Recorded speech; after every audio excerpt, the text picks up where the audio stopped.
Boston in the late autumn nights has a strange beauty. The wind weaves through the old cobblestone streets.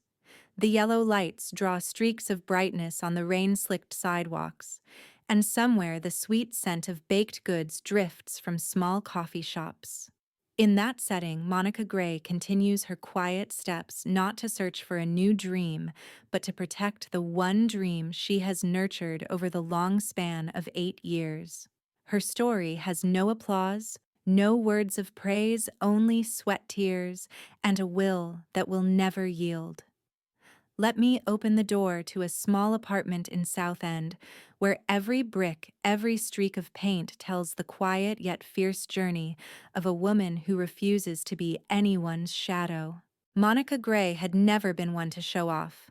At 30, she had turned every penny she had carefully saved over 8 relentless years into her dream apartment, a modest yet proud sanctuary in the bustling South End of Boston. Monica had no lavish vacations or grand parties with friends. Instead, she counted every dollar over homemade lunches and evenings without spotlights. Every step she took was carefully measured, every decision a testament to the determination of a woman resolved to prove herself with her own hands. This two-bedroom apartment was no luxurious palace, but for Monica, it was the affirmation of a journey no one could deny, a place built with sweat tears and an unshakable pride. The day she signed the papers, the apartment still bore the tired look of age-outdated floral wallpaper, scratched wooden floors, and an old kitchen with nothing but a clanking oven. But Monica was undeterred. Instead of hiring workers, she picked up the trowel herself, poured the paint herself, learning every technique from online videos. In the evenings after hours at the Clover accounting firm, Monica would slip into her old jeans and paint-splattered canvas shoes, patiently transforming every little corner of the apartment. With each new coat of paint drying, she felt as if another thick layer of the past was being peeled away, revealing a new space, a space that belonged only to her.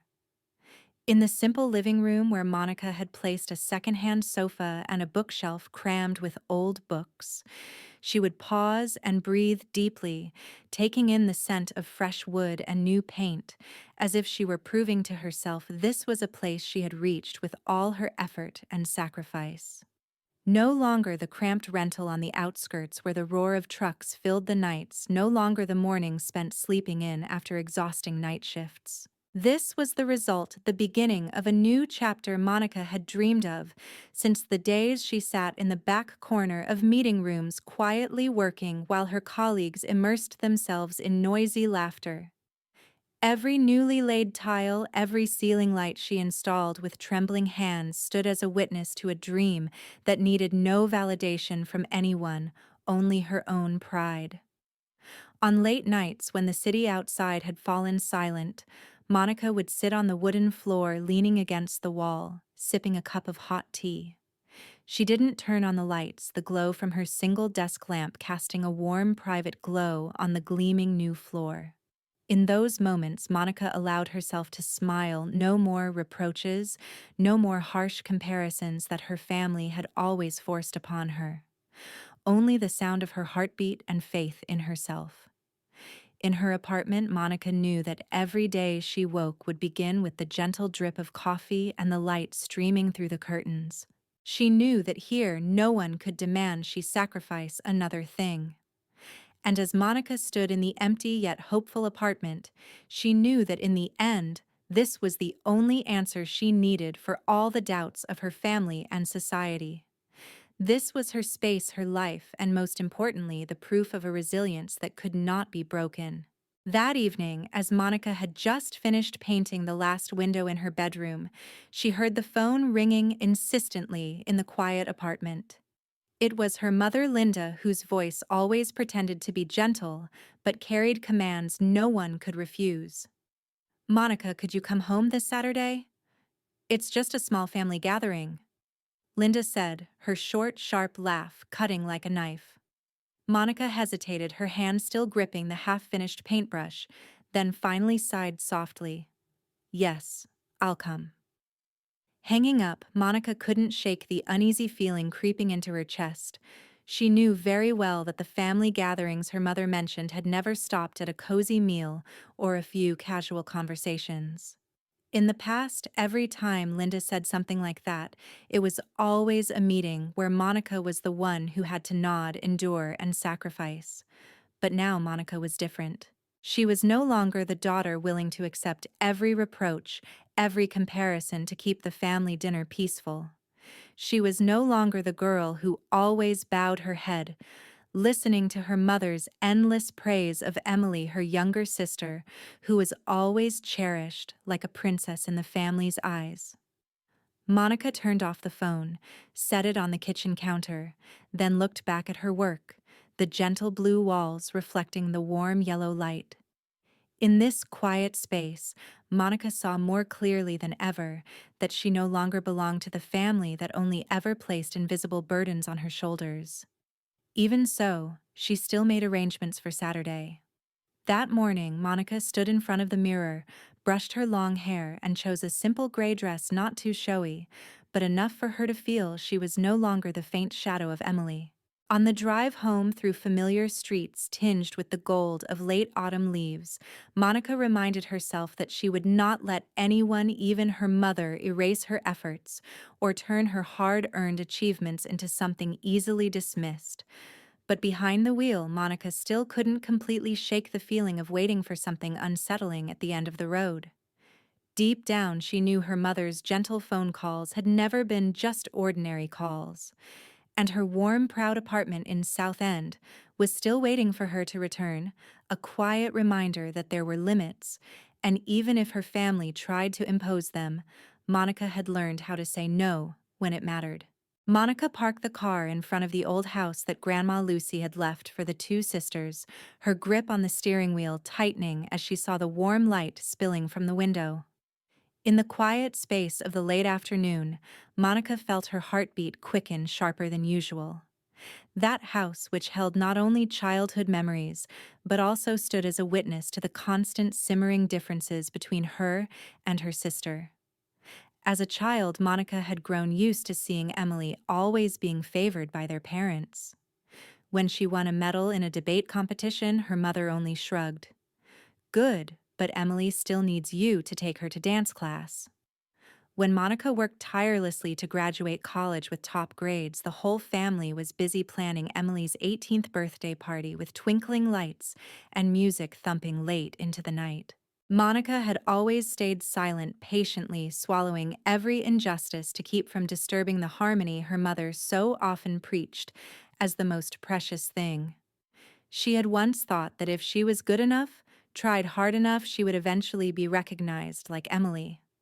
But over the years, Monica had come to understand one thing in her mother's eyes. She was just the shadow of the little girl, the whole family always wrapped in care and protection.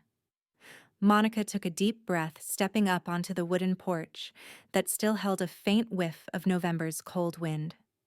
The wooden door opened, greeting her with the familiar aroma of beef stew and the sound of laughter from the living room. Her mother, Linda, wearing a cream-colored apron, was setting the table with the old china reserved for special occasions.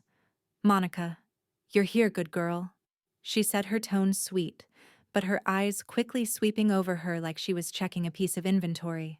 Emily sat in the corner of the sofa, her hands clasped with Kevin, the man she was about to marry, her cheeks flushed, her eyes glinting with a quiet pride. Monica gave a small nod in greeting, stepping into the old kitchen with the chocolate cake she carried. Even though her heart still wanted to believe in those warm family moments, Monica knew that her mother's glance and the discreet smiles of the relatives were not meant to share joy with her, but to weigh compare, and as always, make her diminish herself. In that moment, Monica suddenly saw that all her efforts, all her sacrifices over the years, were nothing more than grains of sand blown away by the wind, unnoticed, unappreciated. But this time, she also knew she was no longer the compliant girl of the past, the one who had bowed to every demand of the family. In the warmth of the kitchen, with the scent of sweet cake wafting through the house, Monica silently reminded herself no matter what happened today, she would not accept stepping back anymore. That evening, the air in the old house seemed to tighten with polite chatter and the courteous laughter of relatives. Monica sat in a corner of the dining table, quietly watching the candlelight flickering across the porcelain plates. She saw her mother busy moving around the table, pouring wine for the guests, and pausing to whisper blessings into Emily's ear. Kevin held Emily's hand under the table, his gaze always directed at her, as if to assign Monica the role of outsider right in her own home. When the dishes had been served, Monica's mother gently tapped the silver spoon against the rim of her glass, her sweet voice carrying a commanding tone. "Thank you everyone for coming. Today we're not just gathered as a family, but we have some good news to share." Linda smiled, her eyes sweeping the room and stopping at Emily. Emily, Monica's little sister, is pregnant. Cheers erupted, congratulations murmuring around the table. Monica smiled faintly, but her hands clenched in her lap. No matter how much she loved, she couldn't deny the feeling of being pushed outside of the family's embrace in that moment. Emily blushed, lowering her head to avoid her sister's gaze, while Kevin gripped her shoulder proudly. Monica congratulated them, her voice steady. But then her mother continued, and this time her tone dropped to one of firm resolve. "And Monica, I know you bought that new apartment, it's wonderful, isn't it? But Emily and Kevin are starting a family now, they need a stable home. My dear, this is the time for you to show your generosity." A heavy, suffocating silence fell. Monica froze, her eyes wide in disbelief at what she had just heard.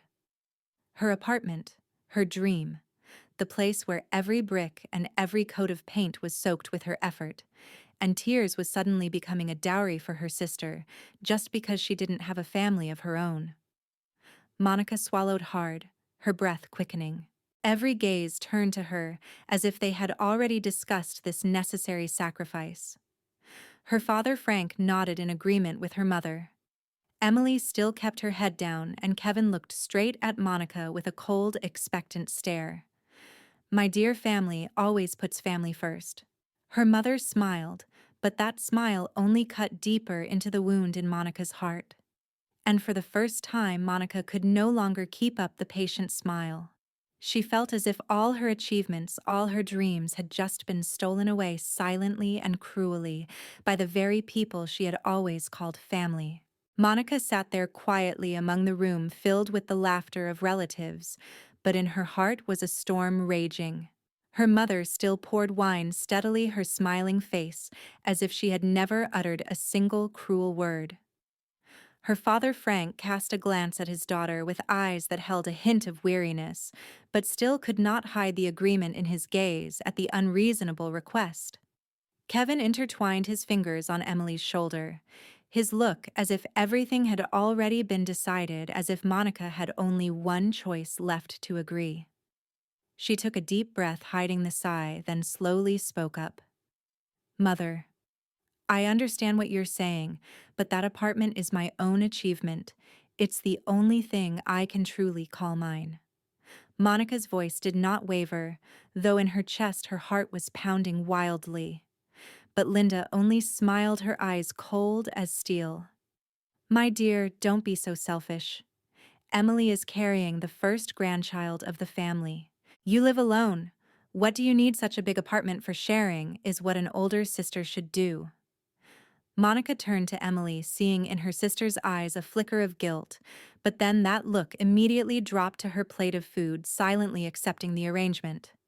That silence felt like a knife stabbing deep into Monica's heart. She suddenly remembered those long nights sweating to scrape off the old wallpaper, the paint stains covering her hands, the clattering sound of the old oven, and the small happiness she felt when she first turned on the lights, seeing the apartment filled with light as a testament to her freedom. Now, all that effort was suddenly expected to be given away without hesitation. "Mother, I can't." Monica said, her voice calm but firm. "That's my achievement. Emily can find another place. I won't give it up just because everyone thinks I should sacrifice." A brief silence spread over the room as if everyone was waiting for an explosion. And then it was Linda who broke that silence with a harsh laugh. "You really only ever think about yourself," she said, her voice dripping, the contempt flashing in her eyes. "This whole family always thinks about Emily, and what about you? You can't even yield once." Monica clenched her hands under the table, telling herself that this time she would not let those poisonous words turn into chains binding her like before. She stood up quietly, but her eyes glowed with a determination that nothing could shake. Because more than anyone, Monica knew that her silence all these years had already been exploited far too much. Monica stood up, the chair behind her giving a creak that drew every eye to her. She looked at her mother Linda, whose gaze now held no hint of gentleness, only a chilling coldness. Emily still sat motionless, her hands resting on her belly like a reminder of the role of a future mother, and like a thin shield to cover her own silence. Kevin frowned, his eyes glinting with irritation, as if Monica had just ruined the family gathering he had always felt so confident controlling. "Mother, if I live alone, that is my choice," Monica said, her voice not loud but clear enough to rise above the murmuring whispers around the table. "That apartment wasn't a gift that fell from the sky. It is the result of every long night I worked without a thought for time. Of every day I denied myself small comforts just to have a home of my own. I will not let anyone, not even you or Emily, decide for me what should or should not be." A heavy silence stretched out, weighty as the old lace tablecloth her mother always laid out for special guests. Monica looked at her father, Frank, who lowered his head to avoid her gaze, as if that cowardice had become part of him after years of submitting to Linda's rules. Monica didn't expect her father to defend her. She had long since stopped waiting for recognition from that man. Linda suddenly stood up, her hand gripping the silver spoon, her voice ringing out in the chillingly quiet room. "If you're not ready to sacrifice for family, then don't expect to get anything in return," she said, her face now carved from ice. Monica turned away slowly, her shoulders still straight, her eyes unwavering. In her mind at that moment, images of her apartment flashed: the blue walls she had painted by hand, the wooden floors she had polished herself, every piece of furniture she had bought with her own hard-earned money, all of it like a red thread running through the journey of a woman who had learned to protect her own dreams. As she walked past Emily, Monica paused for just a moment. "If you need a home, build it for yourself like I did," she said, without anger and without pleading. And then she left the room, leaving behind the stifling family gathering and the eyes that had always seen her as an outsider. Outside, night had fallen, the early winter air of Boston crisp and cold. Monica pulled her coat tightly around her, feeling the chill slip through her fingers like a quiet reminder. Freedom is not easily found, but once claimed, no one can ever take it away. Returning to her apartment, Monica closed the door, leaving the darkness outside, and all those noisy voices standing at the edge of the life she had built for herself. In the warm yellow glow of the light, she slipped off her shoes, dusty from the road, and walked barefoot on the gleaming wooden floor she had carefully scrubbed clean of every last speck of paint. The room still held the scent of fresh paint, of new wood, and of the freedom Monica had fought for through so many years of sacrifice. She sat down on the second-hand sofa she had chosen, after countless nights wandering through thrift stores, hugging a pillow and resting her head against the back of the seat.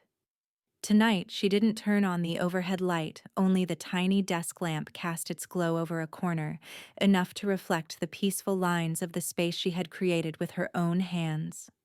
Monica closed her eyes, relaxing her shoulders, feeling each breath slow and deepen. She no longer heard the reproaches or the lectures about the duties of an older sister, only the quiet, and within it a swelling sense of pride. On the wooden table beside the couch, Monica's hand touched the neatly prepared file, the copy of Grandma Lucy's will, the documents proving the ownership of the old house the family lived in, undeniable evidence that she and Emily each owned half of it, and that her parents were merely living on the goodwill of their two daughters. Monica knew the time had come to call on the law to reclaim the justice that was rightfully hers. The calm in her heart now was not a sign of weakness, but a new strength forged through years of patience of so many times, holding back, and finally bursting into an unshakable determination.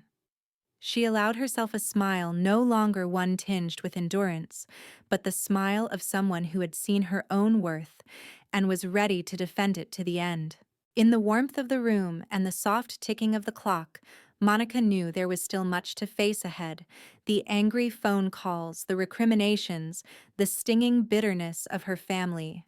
But this time, she would not back down. This time, she would step out of the shadows, justice clutched firmly in her hand, and no one, not even those bound to her by blood, could make her give up again. On Monday morning, Monica walked into attorney Jeremy Blackwell's office, her hair falling softly over her shoulders like a gentle but resilient armor. The elegant oak-paneled room carried a quiet gravity, and Jeremy, the man with bright, sharp eyes behind horn-rimmed glasses, greeted her with a knowing smile. "Ms. Gray, I've reviewed the entire file," he said, his tone calm yet firm. Monica sat down on the leather chair, placing her bag on her lap and nodding, her eyes shining with a determination she hadn't even realized she possessed. Jeremy opened the file, the crisp white pages covered in dense legal text and red stamps of authority. "Your grandmother's house clearly belongs to both you and your sister 50-50. Your parents have no right to decide its fate. If they refuse to negotiate, you have every right to demand its sale and claim half of the proceeds," he said, his voice steady, like the marble beneath the floor.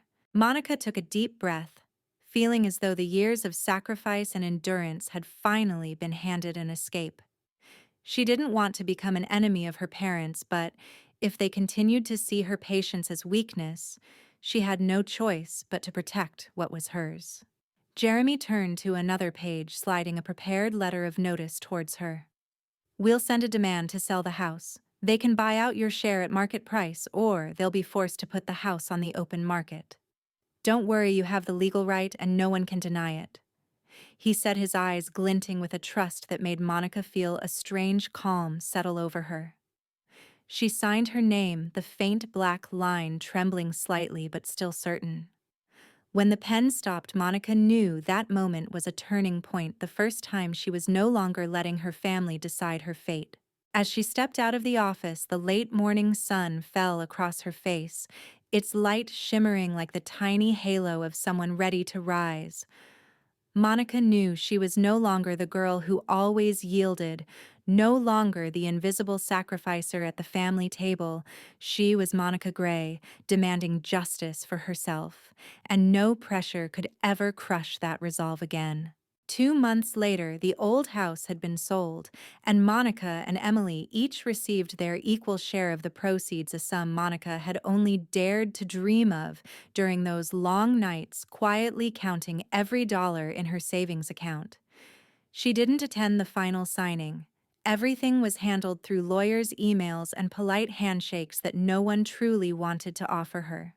Monica received only a brief message from Jeremy: "Transaction complete. The funds have been deposited into your account." That night, Monica sat on the balcony of her apartment, a glass of red wine sparkling under the golden light, her eyes gazing out at the endless black void beyond, where the city still breathed without pause. The distant sounds of car horns drifted back to her, but Monica no longer found them alien or cold. They were just another rhythm of the life she had chosen with her own hands. The apartment she had once stripped of old wallpaper and painted in soft blue herself was now even more precious, not just as a refuge, but as the place where Monica affirmed that no one could decide her life except her. She knew her parents and Emily had now moved into a new house together, filling in the emptiness her absence had left.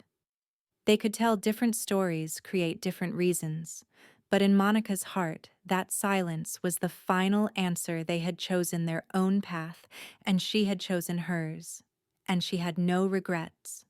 As she set down her glass, Monica stood, her bare feet touching the polished wooden floor she still cleaned every week with her own hands. In the mirror, she saw herself not a traitor, not the ungrateful child they had once branded her, but a free woman no longer afraid and no longer bound by unreasonable demands. She smiled, a small but resolute smile. In the city's night, Monica knew she had found the answer to all those long years, and it didn't lie in her mother's gaze or her father's silence. It lay within herself, a quiet but eternal flame, lighting the path she walked no matter how many lectures about sacrifice the world tried to press upon those who dared to think for themselves. Monica Gray had closed an old chapter in her life with a smile of true contentment, not because she had defeated anyone else, but because at last she had conquered her own doubt. In the apartment bathed in golden light, she knew that no criticism could ever overshadow the value of those years of persistence and longing for freedom.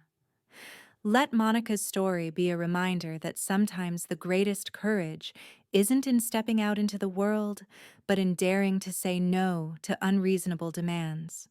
If you believe that the true strength of a person lies in the ability to protect their own dreams, don't forget to hit subscribe so you won't miss the next inspiring stories. Thank you for being here, and may you always hold on to your own flame.